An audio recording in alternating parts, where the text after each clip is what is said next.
तो फिर Sachin eight its peak और Virat at its peak, who was a better? Virat मुझे ऐसा लगता है कि बहुत टैलेंटेड नहीं था, अगर मैं कहूँ तो। जब मैंने उसको 2008 में वर्ल्ड कप अंडर 19 जीत के आने के बाद में देखा था, तो ऐसा लगा कि बहुत सारे फ्लॉज है बैटिंग में। बहुत यंग था, ब्रैश था, वाइल्ड था, थोड़ा सा फॉल्ट भी था बैटिंग के अंदर, and he understood that. But उसके बाद में जो साल 2 साल के बाद में जब वो चेंज करके आया अपना game, goes on to show के how hard working he was and how was ready he for the change. आपने कब माना ये मेंटली? 12 में मान लिया, 13 में जब शिखर धवन ने खेला कि अब मैं आई डोंट थिंक सो मैं वापस खेल पाऊंगा हिंदुस्तान के लिए? 12-13 में, हाँ, क्योंकि तब तक मैं 34 के आसपास का हो गया था। देन आई अंडरस्टूड कि ऑब्वियसली अब मुश्किल है। एंड देन ऑब्वियसली उसके बाद में मैंने स्टेट भी चेंज कर लिया, क्योंकि मुझे ऐसे लगा कि शायद मुंबई मुझे शायद वनडे क्रिकेट में ड्रॉप कर देगी। Okay, so I didn't wanted to do that. I was still scoring runs, लगातार रन बनाए आपने, एंड तक रन बनाए। तो that would have been an embarrassment के ओके कि इतने साल खेलने के बाद में, 19 साल खेलने के बाद में आई माइट गेट ड्रॉप।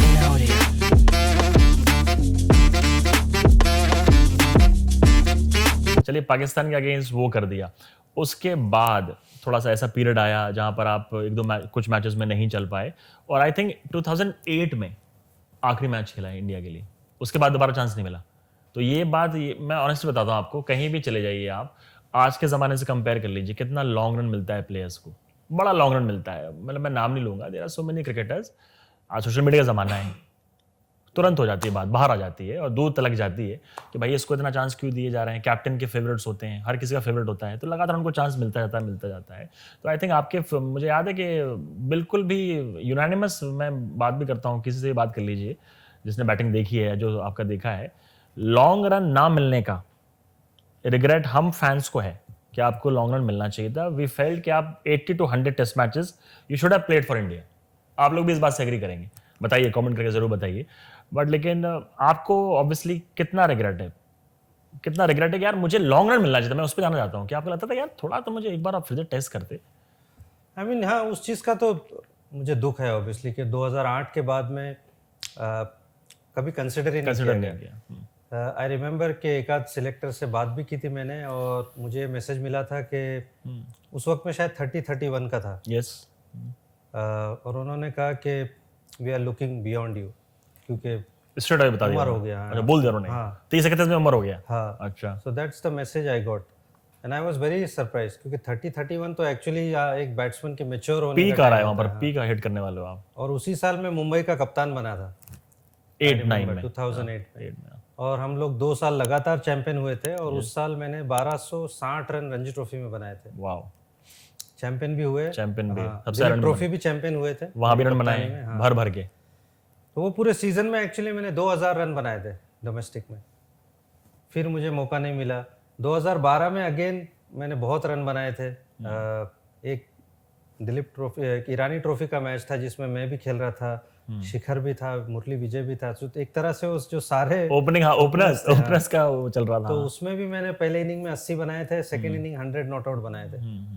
तो उधर भी मैं सिलेक्ट नहीं हुआ, and I think that was the last chance, क्योंकि उसके बाद फिर शिखर सिलेक्ट हो गए, and then he obviously he got 180 in his first test, and then no looking back. So दुख तो होता है, बट मैं एक्चुअली किस्मत पे बहुत भरोसा करता हूँ कि जितना आपकी किस्मत में लिखा है वो मिलता है आपको। जहाँ से मैंने शुरुआत की थी, मैं अगर मैं ये बोलूँ कि मुझे ये नहीं मिला, वो नहीं मिला, तो I think it won't be fair, क्योंकि जितना कुछ मुझे मिल गया है, I have to be thankful for that.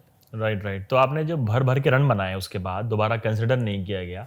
अब आज के टाइम में आ जाते हैं, करंट सिनारियो में देखिए आप कि आईपीएल में 2 मैचेस हमने सॉलिड खेले, बढ़िया 50 बनाए या अट्रैक्टिव 80 बनाए, और सीधे फिर नाम आता है उनका टेस्ट साइड में।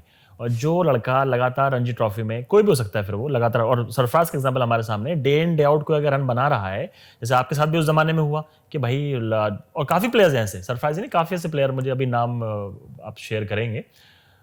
तो भैया ये जो सिनारियो है आज के ज़माने में, तो आईपीएल सेंट्रिक हो गया है। उस ज़माने में क्या था, क्या डिफरेंस हुआ? ऑब्वियसली अब तो आईपीएल इतना उस पर चला गया कि आप ओवरनाइट देखते हो, और क्या उससे टेस्ट साइड बननी चाहिए आपकी? उससे टेस्ट साइड बना देते हैं लोग।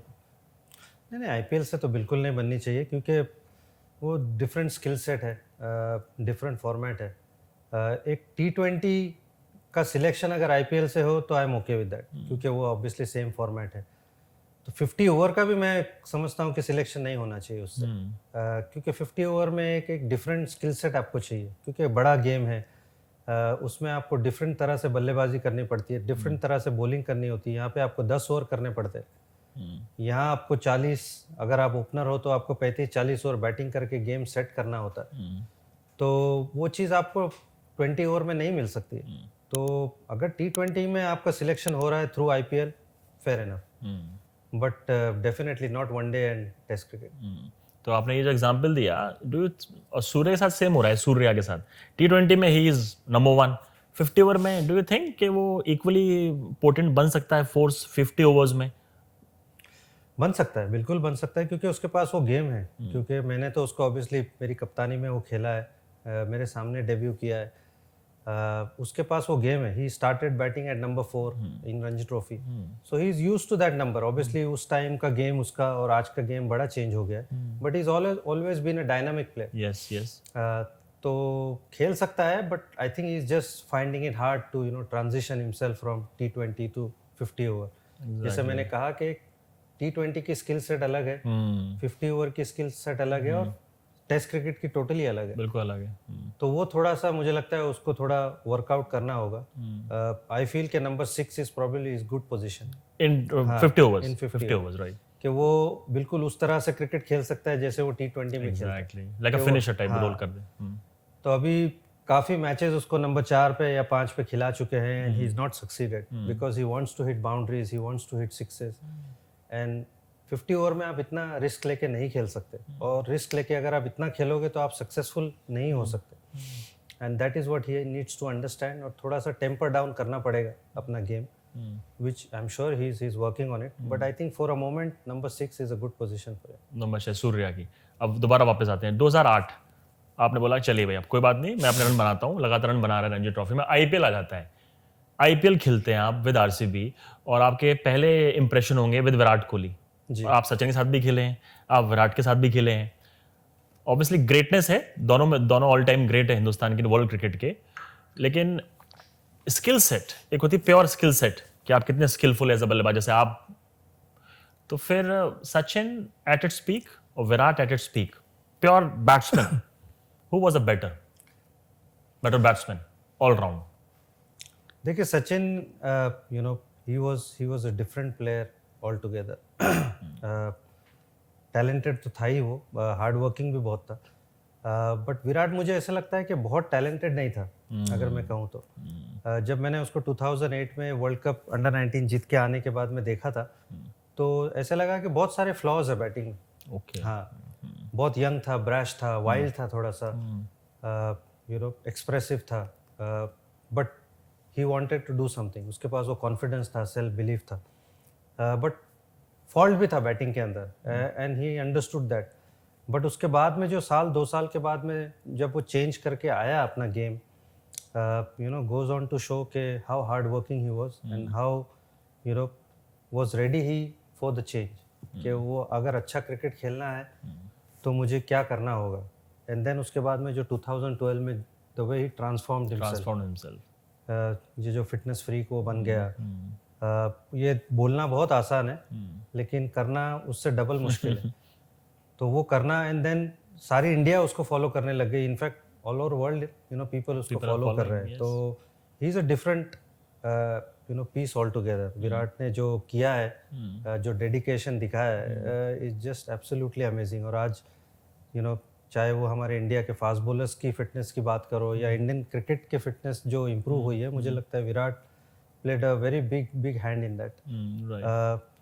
But Sachin was a different, I think वो खुद भी बोलते हैं वो कि मोर स्किल। हाँ, क्योंकि 16 साल में हाँ इंटरनेशनल क्रिकेट खेलना, वसीम अकरम, वकार यूनुस को खेलना, जिस तरह के फास्ट बॉलर्स के नाम आपने लिए, डोनाल्ड, और उस टाइम पे वसीम अकरम, वकार, कटले एम्ब्रोज, वॉल्श, वहाँ पे हंड्रेड्स बनाना, 16 साल की उम्र की और शुरुआत करना, and then to play for 24 years and never been dropped, और to goes on to score कितने 30,000 रन या उससे ज़्यादा। तो सचिन को मुझे लगता है कि थोड़ा अलग रख देना चाहिए। अलग लीग है वो, हाँ, अलग लीग हो बिल्कुल, चुका है हाँ। वो। तो विराट बट इस जनरेशन का is definitely the best player. The best player इस जनरेशन में। तो ये बड़ा डिफाइनिंग था कि वी लकी थे हम लोग, गवास्कर फिर ये आए, आईपीएल हो गया, फिर ऑब्वियसली रणजी ट्रॉफी में आएंगे वापस कि ऑब्वियसली आपने सोचा कि चलो भाई अब तो, आपने कब माना ये मेंटली 12 में मान लिया, 13 में जब शिखर धवन ने खेला कि अब मैं आई डोंट थिंक सो मैं वापस खेल पाऊंगा हिंदुस्तान के लिए,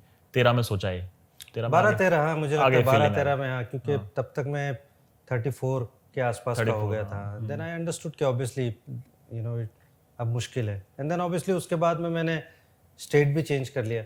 15-16 में हाँ, विदर्भा मैं गए। विदर्भा चला गया। वहाँ पे जाके क्योंकि मुझे ऐसा लगा कि शायद मुंबई मुझे शायद वनडे क्रिकेट में ड्रॉप कर देगी। Okay, so I didn't wanted to do that. I was still scoring runs, लगातार रन बनाए अपने, एंड तक रन बनाए।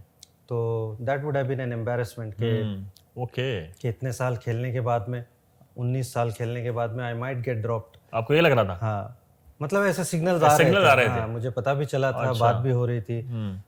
तो आई thought this is a good time, क्योंकि 2008 से ही मुझे काफी स्टेट टीमें पूछ रही थी अप्रोच करना कि है। आप प्रोफेशनल हमारी तरफ से खेलो, ऐसे करो। तो but because I was captain, I was doing well और मुझे इंडिया खेलना था, तो I didn't accepted the offer. But 2015-16 में I got the signal कि this is about time कि I move on and you know challenge myself कि cricket मुझे खेलना था, और तो you know why not go to some other state and play there. और जब विदर्भा विदर्भा, और बैक टू बैक चैंपियन बनी विदर्भा उस जमाने में, तो जब विदर्भा गए और मुंबई से मैच हुआ फिर उस जमाने जी, में, तो फिर वहां पर स्लेजिंग नहीं हुई? एक्चुअली मुझे याद है 2012-13 में मुंबई प्लेड विदर्भा, ठीक है, and I scored 100 for Mumbai, right, हाँ, तब उमेश यादव वगैरह खेल रहे थे विदर्भा से, Vidarbha and I got 100 against Vidarbha. और 2018-19 में Vidarbha played Mumbai, right, and I got 100 for Vidarbha against Mumbai. Giving it back आप तो हाँ, तो I mean I don't no, बड़ा यूनिक सा वो फीलिंग इमोशनल हो गई यार। मैं अब जिंदगी भर यहाँ से खेला हूँ, चैंपियन बनाया, कैप्टन था, तो वहां से थोड़ा सा नहीं हुआ वसीम भाई थोड़ा देख लेना। और मुझे याद है एक इंसिडेंट, बड़ा प्यारा इंसिडेंट है जो कि बहुत कम लोगों को मालूम है। मनोज तिवारी शायद अपने 90s में होंगे, ही वाज बैटिंग, वसीम भाई के अगेंस्ट मैच था, मुंबई के अगेंस्ट बंगाल खेल रही थी, तो स्लिप पे आप लगे होंगे, तो आप स्लिप में उनको सलाह दे रहे थे कि भाई ऐसे खेल, ऐसे खेल। वो बड़ा कमाल का इंसिडेंट है। वो आपने क्या उनको सलाह दे रहे थे मनोज तिवारी को, आप स्लिप में खड़े होके? जी, आई थिंक वो 2006-7 का फाइनल 6-7 का फाइनल चल रहा है, उसमें आप ओपोनेंट के प्लेयर को सलाह दे रहे हो सही तरीके से भाई कि टेक्निकली थोड़ा सा तुम्हें सही कर लो। क्या वो थोड़े से, वो भी उस टाइम पे काफी यंग थे, ही वाज वेरी एग्रेसिव। उस साल काफी रन बना के आए थे वो। यस यस, और पहले इनिंग में शायद वो आउट हो गए थे 30-40 रन बना के, बड़े अच्छे शॉट खेल के। जहीर खान ने 5-6 विकेटें ली थी, मुझे याद है। मैंने और सचिन ने 100 बनाए थे। और ये सेकंड इनिंग में अच्छा खेल रहे थे, इनको कुछ 400 के ऊपर कुछ स्कोर बनाना था, तो दादा और इनकी पार्टनरशिप हो रही थी।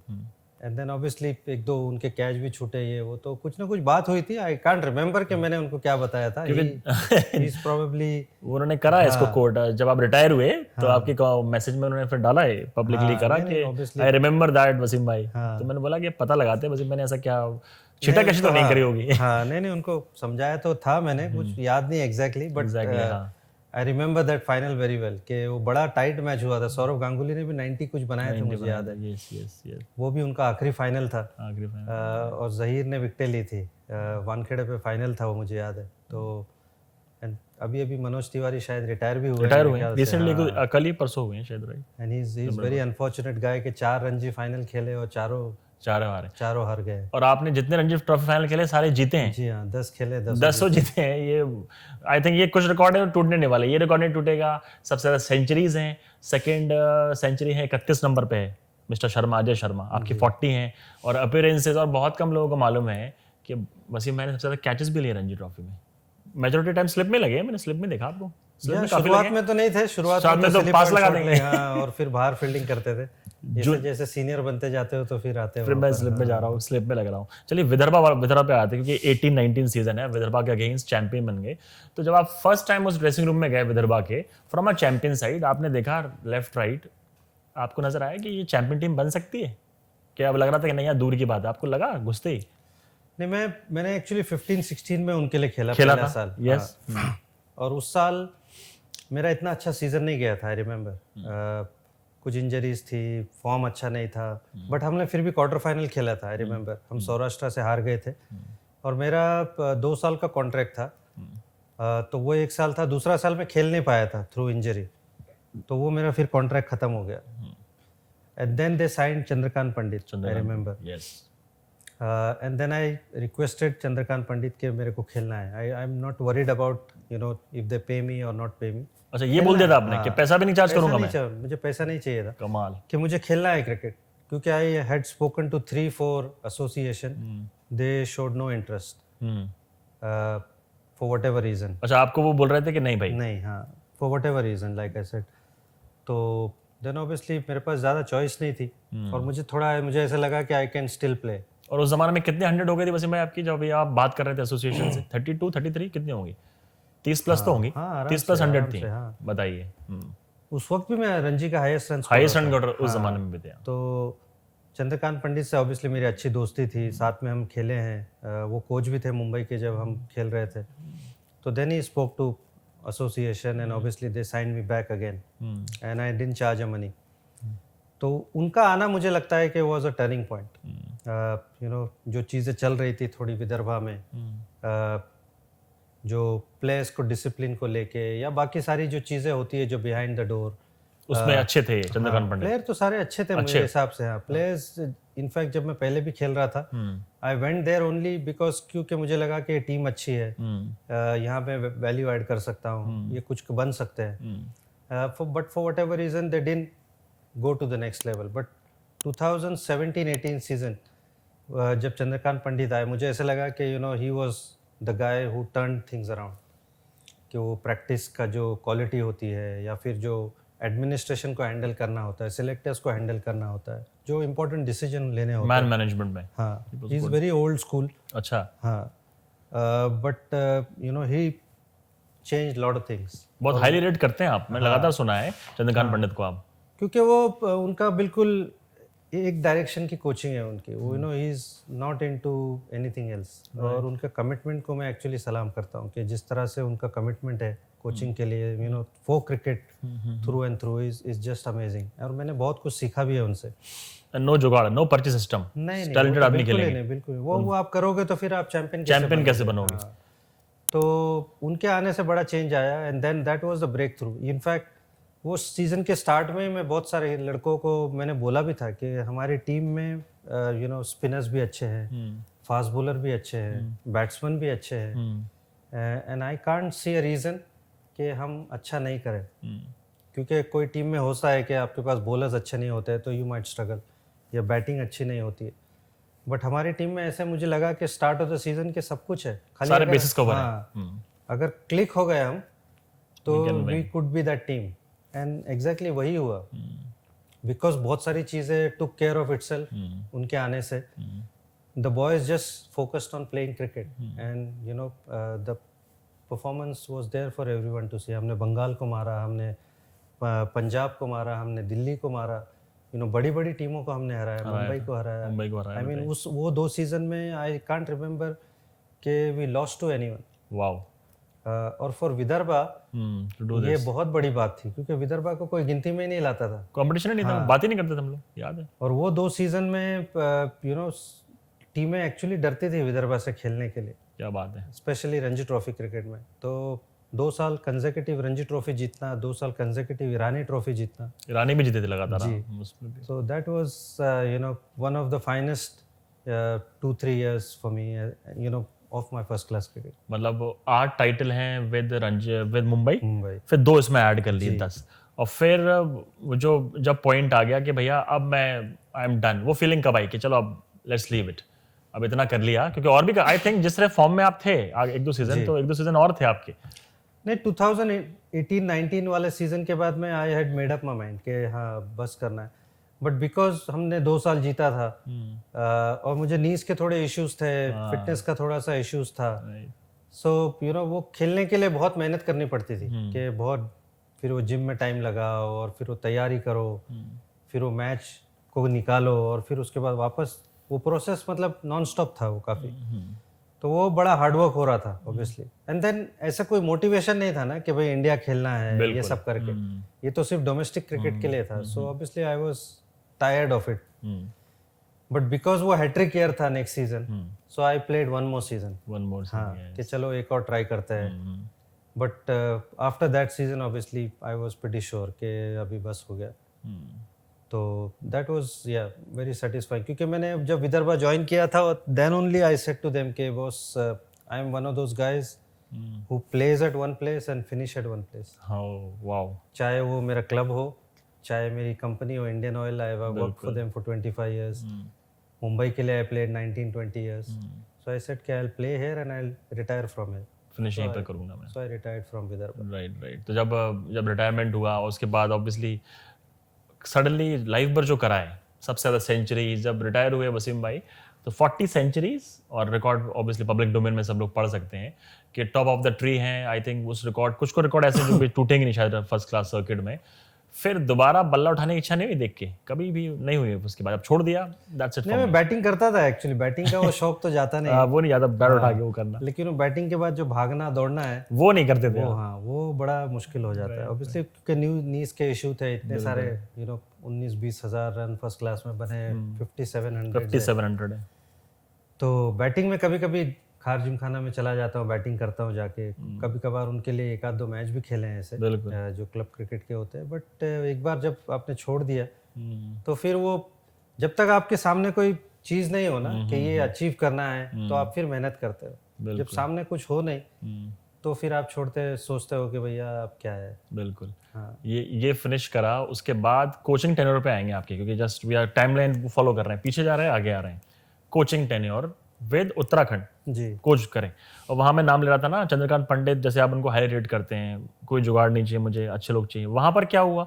वहाँ पर आई थिंक आपकी बड़ी शॉर्ट स्टेंट थी, यू लेफ्ट. उसका रीज़न क्या था? आई मीन वो थोड़ा सा अनहेल्दी एक्सपीरियंस था. मेरे लिए ऑब्वियसली पहला साल था, so obviously I was very keen to do well. बड़ी टैलेंटेड टीम थी एक्चुअली.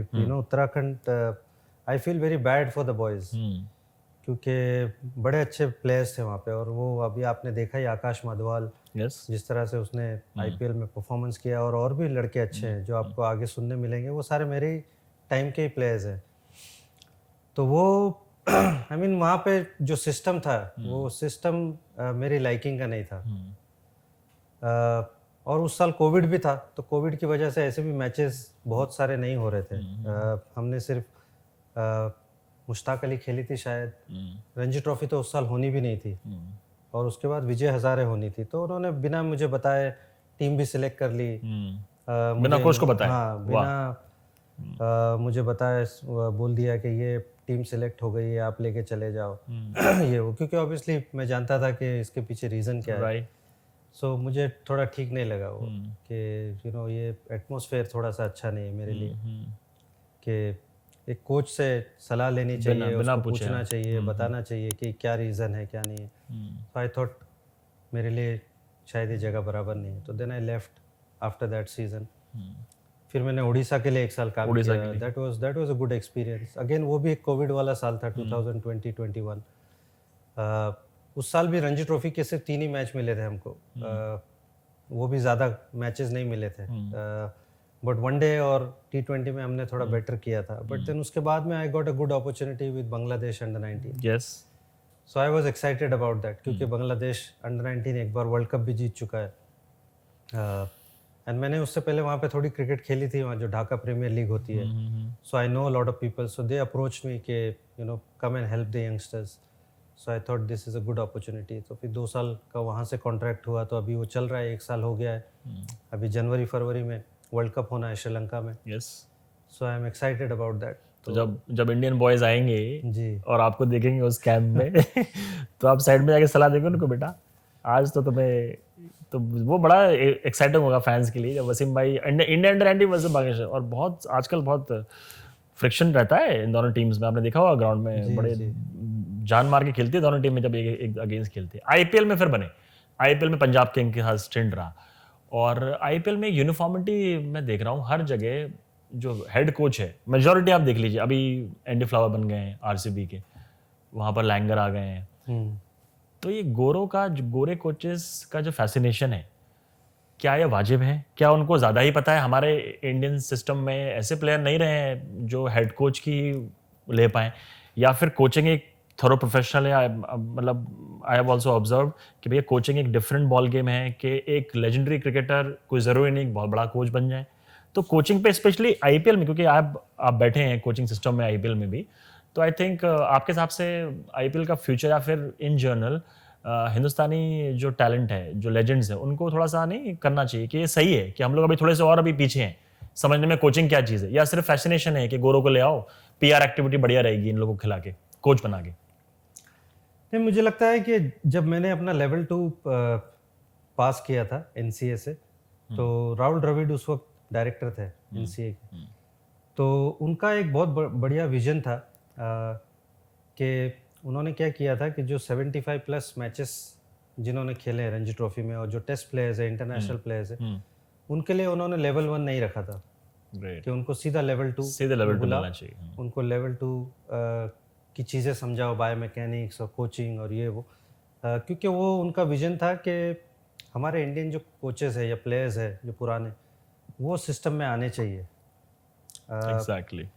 और उनको, क्योंकि मुझे ऐसा लगता है कि नॉलेज में हम किसी से पीछे नहीं हैं, बट वो नॉलेज को एक्सप्रेस जब करना होता है वहाँ थोड़े से हम पीछे रह जाते हैं, चाहे वो लैंग्वेज की बात हो या फिर वो मास लोगों को कम्युनिकेट करना प्रॉपर्ली करने की बात हो या एड्रेस करने की बात हो, तो वो मुझे लगता है कि उस चीज़ में हम थोड़ा पीछे रह जाते हैं।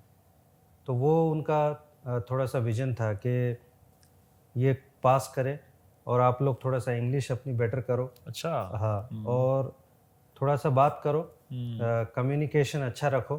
दैट्स वेयर मुझे लगता है कि ये लोग थोड़ा सा बेटर होते हैं। ओके। हाँ, जो फॉरेन कोचेस होते हैं, कि the way they communicate, the way they present, और शायद वहाँ पे वो कन्विंस कर जाते हैं ओनर्स को, फ्रेंचाइज को।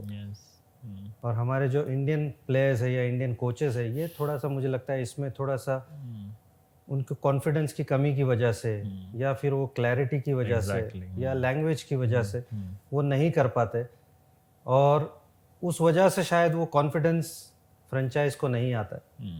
इतनी बड़ी पोस्ट क्या ये हैंडल कर सकते हैं? तो वो मुझे लगता है कि थोड़ा इम्प्रूव करना होगा हमारे इंडियन कोचेस को। बट मुझे लगता है कि नॉलेज में कोई इंडियन कोचेस को बीट नहीं कर सकता जितनी नॉलेज हमारे इंडियन प्लेयर्स को, क्योंकि एंड ऑफ द डे आप देखिए कि जो अनकैप प्लेयर्स है वो फॉरेन कोचेस आके 10 दिन के कैंप में कैसे उसको पता चल जाएगा? बिल्कुल सही बात कि किसी का स्ट्रेंथ है। हाँ, कि ये लड़का क्या बैकग्राउंड से आया है और ये क्या खेल के आया है। अगेन वो उसके लिए आप लोकल कोचेस पे ही आप रिलाई करते हो, पूछते हो आप उनसे। हाँ, उनके बारे में बताओ जो लोकल कोचेस हैं। तो जो अच्छी टीम है, जो चाहे वो चेन्नई सुपर किंग्स हो या मुंबई इंडियंस हो, जो ट्रॉफीज जीती है, तो आप देखिए कि वो अनकैप प्लेयर्स का कितना बड़ा रोल रहा है, चाहे वो मुंबई इंडियंस को ही ले लो या चेन्नई को ले लो। बिल्कुल। तो end of the day 7 player तो इंडियन ही खेलने हैं आपके। तो मुझे लगता है कि थोड़े इंडियन कोचेस को इसमें बेटर होना चाहिए, और अगर वो हो जाएंगे तो मुझे लगता है ये परसेप्शन थोड़ा सा चेंज होना चाहिए। थोड़ा सा कहीं ना कहीं फ्रेंचाइज को ये रिस्क और बेट लेना पड़ेगा कि इंडियन प्लेयर्स को भी आप आजमाओ, क्योंकि आप देखिए आशीष नेहरा को, he is done wonders. KKR में चंद्रकांत पंडित हैं। हाँ, Sanjay Bangar has done decently. He's made RCB come into 2 or 3 time into the playoffs. Consistency आई है एक टीम रिजल्ट्स में। तो ऐसा नहीं कि इंडियन कोचेस नहीं कर सकते, इंडियन कोचेस बिल्कुल कर सकते हैं, थोड़ा सा उनको फ्रीडम देने की जरूरत है। बिल्कुल। तो कोचिंग पे हम लोगों ने बात कर ली और कोचिंग स्टैंड पे बात कर ली। अब वसीम भाई, वर्ल्ड कप 2023 बर्निंग टॉपिक कि भैया 23 आ चुका है, तो अभी 10 मैच रह गए, 7-8 मैच रह गए हैं। मालूम ही नहीं है किसी को भाई कि ओपनिंग कौन करेगा, आपका फिनिशर कौन है। तो आपको लग रहा है कि इस बार अगर हम कंपेयर करें 2011 वाला जो सेटल्ड थे, मालूम था उनको क्या रोल है आपका, अगर ओपनिंग आप कर रहे हो, सहवाग ओपन कर रहा है विद हिम, सचिन, इस बार ऐसा नहीं लग रहा आपको मालूम ही नहीं है, मतलब क्या खिचड़ी पक रही है? आपको क्या लग रहा है हम लोग हमारे प्रिपरेशन किस लेवल पे दिखते हैं अभी इस वर्ल्ड कप के लिए? देखिए, एक तो चीज़ ये है कि बहुत सारे प्लेयर्स हमारे इंजर्ड है, सो ऑब्वियसली वो चीज़ तो नहीं होगी जो 2011 में थी कि सारे ही प्लेयर्स लगातार खेलते चले जा रहे थे। श्रेयस अय्यर इंजर्ड है, अगेन ये सुनने में आ रहा है कि श्रेयस अय्यर, केएल राहुल शायद एशिया कप में नहीं अवेलेबल, तो again that is a big setback, क्योंकि उसके बाद तो सिर्फ 3 ऑस्ट्रेलिया की मैचेस है खत्म फिर। और उसके बाद तो वर्ल्ड कप शुरू होना है, तो उस मेरे को तो यही डर है कि मतलब they will be half cooked, but क्योंकि वो इतने बड़े प्लेयर है, आप शायद हो सकता है कि उनसे रिस्क ले जाओ कि भैया खिलाओ उनको। लेकिन उसके अलावा ये जो वेस्ट इंडीज सीरीज गुजरी है उससे मैं थोड़ा सा ऑब्वियसली डिसअपॉइंटेड हूँ कि आपने टीम जब बनाई उसमें आपने विराट कोहली, रोहित शर्मा को रखा और उसके बाद आप वो दोनों खेलना ही नहीं चाह रहे, बाहर बैठे। हाँ, अगर आपने खेलना ही नहीं था तो आप किसी दूसरे प्लेयर को ले आते, आप मे भी यशस्वी जायसवाल को ले आते या किसी और, या तिलक वर्मा को ले आते कि उसको ट्राई करते हैं आप ओडीआई क्रिकेट में। आप लेकर आए ऋतुराज गायकवाड को, जो कि वर्ल्ड कप का पार्ट होने ही नहीं वाला है क्योंकि वो तो एशियन गेम्स में जाने वाले हैं। यस। फिर आपने उनडकट को खिलाया, क्या आप उसको देख रहे हैं क्या वर्ल्ड कप में अगेन? तो ये थोड़ा सा मुझे क्लैरिटी कुछ समझ नहीं आ रही।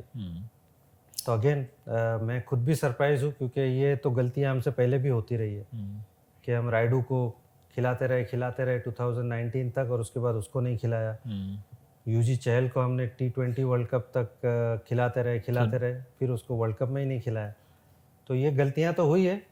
आई hope and I hope and I pray कि we don't make the same mistake again. तो इस बार ओपनिंग स्लॉट के लिए, अगर ओपनिंग स्लॉट की बात करें तो आप ओपनिंग किससे कराएंगे? You see Yashasvi as an X factor, अगर लेके जाएं वर्ल्ड कप में, do you think he can make it? Use कर सकते अभी तक तो वो ओडीआई खेला ही नहीं है, ओडीआई, सॉरी, यही तो कह रहा हूं आपको कि अगर आप उसको वेस्ट इंडीज में खिलाते उसे यार, हाँ, क्योंकि उसने तो ऐसे भी T20 का के उस स्क्वाड में था ही वो, और वो वेस्ट इंडीज में ही है, और जब रोहित और विराट नहीं खेलने वाले तो आप उसको खिला लेते, और टेस्ट मैच खिला रहा है ऋतुराज को आपको क्यों खिलाना? बिल्कुल। क्योंकि वो तो ऐसे भी एशियन गेम्स में जाने वाले, तो आप ऋतुराज की जगह यशस्वी को खिला लेते आप, हो सकता कुछ रन बना लेता, आपको कन्विंस कर जाता, या अगर नहीं बनाता तो एटलीस्ट आपको पता तो चलता कुछ। लेकिन वही मुझे थोड़ा क्लैरिटी समझ में नहीं आई। जहाँ तक ओपनिंग की बात है, मुझे लगता है कि शुभमन गिल एंड रोहित शर्मा, मुझे तो लगता है कि यही दोनों ओपन, ये मतलब बुक है। Number 3 obviously Virat Kohli. Number 4 पे आप किसे देखेंगे? नंबर 4 मैं वर्ल्ड कप की अगर टीम बनाने बैठूं तो 4 नंबर तो श्रेयस अय्यर होंगे। हाँ, सूर्या का गया चांस जी। 4 श्रेयस अय्यर, 5 केएल राहुल, 6 हार्दिक पांड्या, 7 रविंद्र जडेजा, 8 अक्षर पटेल। अच्छा, पटेल इज इन द 11। अच्छा, ठीक है। नंबर 9 मेरे होंगे कुलदीप यादव। यस। नंबर 10 होंगे जसप्रीत बुमराह और नंबर 11 सिराज। शमी या सिराज, दोनों में से एक पिक करेंगे आप, शमी एंड सिराज में। और इस वर्ल्ड कप स्क्वाड में as a wicket keeper you miss Rishabh Pant, miss करेंगे? पंत का एक्स फैक्टर बिल्कुल मिस ऋषभ पंत को मिस करेंगे। ऋषभ पंत तो उनके जैसा डायनामिक प्लेयर आप डेफिनेटली मिस करते हो। So I hope he recovers quickly and come at least for the T20 world cup. I don't know, सुनने में तो ये आ रहा है कि शायद IPL के लिए भी मुश्किल हो। हाँ, नेक्स्ट जो आ रहा है अभी भी रिकवर कर रहे हैं, क्योंकि ऐसे लग रहा है कि शायद he might not be ready for the time, but we hope, क्योंकि वो इतना इंपॉर्टेंट प्लेयर है इंडियन टीम का। तो वसीम भाई, ये ऑब्वियसली ये हो गया पूरा वर्ल्ड कप जो आने वाला है। India Pakistan clash obviously anticipated. Asia cup में भी हम लोग दोबारा खेल रहे हैं और इसमें खेल रहे हैं, लाइक वर्ल्ड कप में ऑब्वियसली 14 को खेलेंगे अब।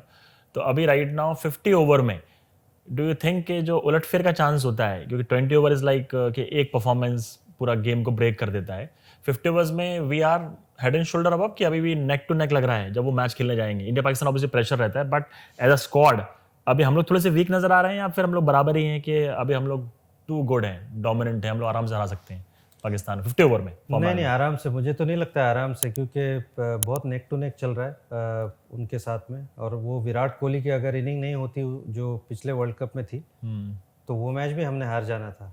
वो तो सिंगल हैंडेडली विराट कोहली के ब्रिलियंस से हम जीते हैं। और जिस तरह से उनकी बॉलिंग है, स्पेशली फास्ट बॉलिंग, तो दे आर अ फोर्स, इसमें कोई डाउट नहीं है। प्लस उनका Shadab Khan is a quality all rounder, Nawaz is a better left arm spinner all rounder, तो they are a potent team. You can't say कि इंडिया आराम से हरा लेगा। केक वॉक नहीं होगा हमारे लिए। बिल्कुल नेक टू नेक जाएगा, बिल्कुल टफ होगा गेम। और वर्ल्ड कप के लाइक लास्ट 4 जो नजर आ रहे हैं अभी, क्या इनमें से कि ये top 4 teams, obviously it is अभी अहेड है बहुत, लेकिन टॉप 4 आपको पिक करना हो कि बॉस ये 4 टीमें हैं जो मुझे लग रहा है इस बार करेंगे, सिलेक्ट होंगी? बस इंडिया पाकिस्तान तो यू वुड से, क्योंकि सब कॉन्टिनेंट में मैचेस हैं, तो they are used to the condition. India में खेल रहा है, तो यू वुड बैक देम।